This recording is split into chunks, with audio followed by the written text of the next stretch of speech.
Continuação, então, daquela história que comecei no vídeo passado sobre a economia brasileira na Primeira República. Então eu parei mais ou menos por volta do ano de 1917, próximo dessa data, ou melhor, na época ou no período ainda da Primeira Guerra Mundial.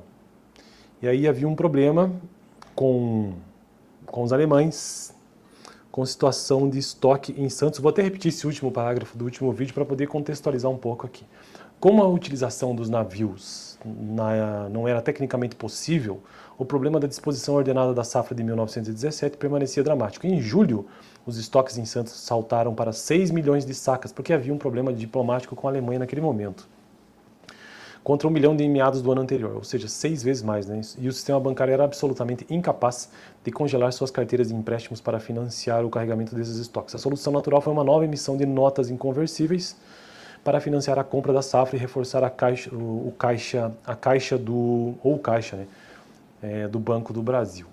Então, estou construindo uma playlist neste canal sobre história econômica do Brasil e resolvi construir essa playlist começando a partir da República, que não é o correto, na verdade é necessário começar desde o descobrimento, né? Entender a economia brasileira dessa forma, principalmente a partir dos seus ciclos, que eu sei que nem todos veem com bons olhos essa questão dos ciclos econômicos do Brasil, mas é uma boa maneira de entender a história econômica do Brasil, os ciclos da cana-do-açúcar, o ciclo dos minérios, o ciclo do café, que inclusive é deste período aqui da Primeira República, o ciclo do cacau também, o ciclo da borracha, enfim, vários outros, né? Hoje em dia a gente vive vários ciclos no Brasil, agrícolas principalmente, e é um país muito diversificado, não dá para considerar apenas por ciclos, né? Mas enfim, estou tratando então, como estou construindo essa playlist a partir do período republicano, ou seja, de 1889 em diante, e atualmente estou em 1917.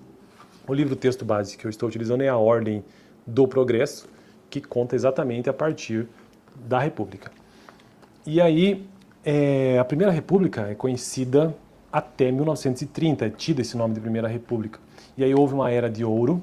Essa era de ouro na economia brasileira durou até meados de 1913, ou seja, de 1900 a 1913, principalmente por conta da exportação e por questões externas também, mas aí com o advento da Primeira Guerra Mundial, a economia brasileira começou a ter sérios problemas, ou seja, o impacto da Grande Guerra, né, de 1914 a 1918. E hoje, então, vamos avançar mais que é o último parágrafo desse tópico, inclusive, sobre os adventos ou impactos da Grande Guerra, da Primeira Guerra Mundial. Em outro fronte, depois de meses de negociação, que até então o Brasil ainda não tinha lado, né? Parte da frota expropriada dos alemães foi arrendada ao governo francês, mas ainda permaneciam preocupações importantes.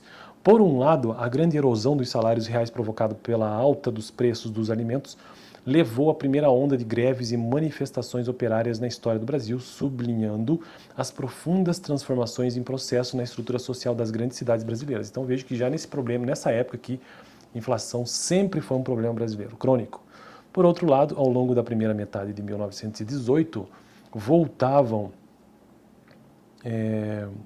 as preocupações com a fragilidade da posição externa e da indústria do café em um cenário de prolongamento da guerra. Então a guerra começou a preocupar de fato a produção de café. Entretanto, por um golpe de sorte, esse crônico duplo dilema da política econômica criada pela guerra desapareceria como por um passe de mágica a partir da metade do ano, quando 2 dias de geadas de violência sem precedentes, seguidos do fim das hostilidades na Europa, alteraram completamente as perspectivas em relação ao preço do café. Então veja que fatores exógenos, né, ou seja, totalmente externo mesmo, que nem envolvia o Brasil como em si nesse caso, uma coisa que aconteceu naturalmente, e veja como isso muda completamente a situação. Os preços em Nova York, que se mantinham em torno de uma média de 10,8 centavos de dólar por libra peso em junho, atingiram mais de 22 centavos no final do ano, ou seja, dobrou o preço. As geadas tiveram efeito, a geada aconteceu lá na Europa, as geadas tiveram efeito depressivo sobre várias colheitas e dada a importância da renda agrícola paulista para o desempenho global da economia, falei bobagem aqui, as geadas tiveram efeito depressivo sobre várias colheitas e dada a importância aqui no Brasil, né? A importância da renda agrícola paulista para o desempenho global da economia, deprimiram os níveis da atividade doméstica em 1918. Entretanto, o Brasil emergia da guerra sem nenhum dos problemas de excesso de oferta de café e equilíbrio externo que haviam ocupado o centro das decisões de política econômica em seus últimos 2 anos. Então veja que um fator exógeno que aconteceu lá na Europa favoreceu fortemente e de fato o Brasil conseguiu terminar esse período então da Primeira Guerra com impacto positivo até, né? Claro que o momento de ouro não foi, né? Porque a Era de Ouro aconteceu entre 1900 e 1913.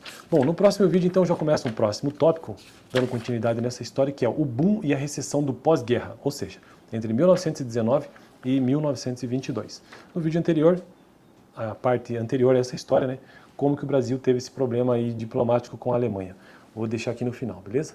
Valeu. Aliás, estou construindo essa playlist, né? Acho que já falei, sobre história econômica do Brasil. De forma bem introdutória, estou utilizando este livro aqui. É uma playlist específica, né, de história econômica do Brasil, que faz parte de uma playlist geral de economia. Valeu.